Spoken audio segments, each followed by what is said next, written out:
Magandang gabi mga kaloji. So today's video ay ginabi na tayo mga kaloji. So ito na nga at madilim na. So mag-iingat lang tayo mga kaloji. Okay?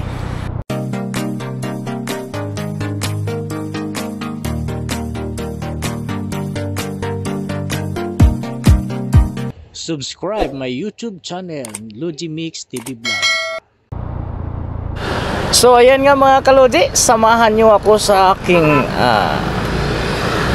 pag-uwi papunta sa ating tirahan. So ayan, medyo gabi na nga mga kaloji. So maaga nga tayo pumapasok, gabi naman tayo umuwi. Ganito po dito sa Maynila mga kaloji. Kaya kailangan po natin magbaon ng sako-sakong pasensya sa buhay. Ayan, tulad nyan, matraffic.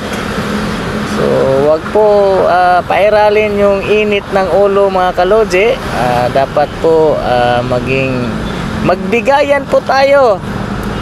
At wag po tayo singit ng singit, baka tayo ay maipit ang singit. Alright? So ayan, at lagi po natin tatandaan, pag may pedestrian po, lagi po tayo magmi-minor. Kahit po walang tao o may tao, mag-minor po tayo. So yan po, yan po ang talagang totoo. So ayan nga, nandito tayo sa may Lonita. So napaka-traffic talaga mga kaloji. At sa gilid na po tayo. So hinay-hinay lang, baka sumampa tayo sa gutter. Sumampa. So ito na nga, at binaybay natin na sa gilid na muna kasi napakasikip na ng daan mga kaloji. So ito nga si ate, oh. Ayan, takbong pogi lang mga kaloji. At alam naman natin lahat na nagmamadali tayo pag uwi kasi gutom na, pagod. So ganun talaga ang buhay natin mga kaloji. Kaya magbibigayan po tayo. Ayan, pwede nyo namang hatawin pagka alam nyong malinis, yung hindi matraffic. Pagtsakan mo na mga 150 mga kaloji para makarating na kayo sa inyo.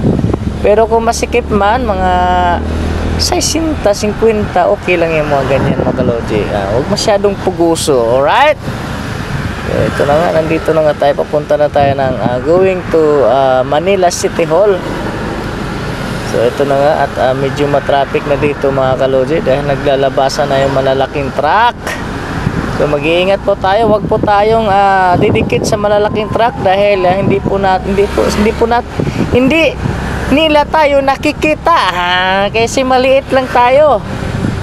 Kaya wag tayong dumikit sa mga trailer na yan, kaya marami na pong mangyayaring ganyan na hindi napansin ng driver. Yun, parang daga na pugsit. Pugsit.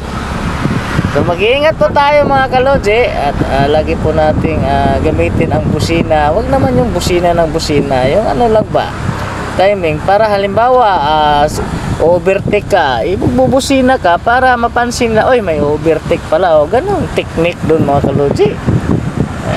Ayan, nakita nyo na ba yan? City Hall na po ito. So dito po talaga traffic kasi siyempre daanan ng mga jeep galing Manila Hotel at galing sa LRT Baclaran. Yan, mga daming dumadaan dyan, kaya talagang masikip na mga kaloji. So wag natin kalimutan mag-share, subscribe, and follow to my page Logi Mix TV Vlog. And I love you all talaga mga kaloji. Salamat sa inyong suporta talaga sa akin.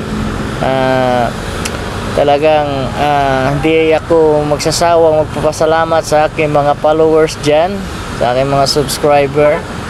And talagang mag-iingat na po tayo kahit anong klaseng motor, matulin ma yan o mabilis ma yan o maganda ma yan.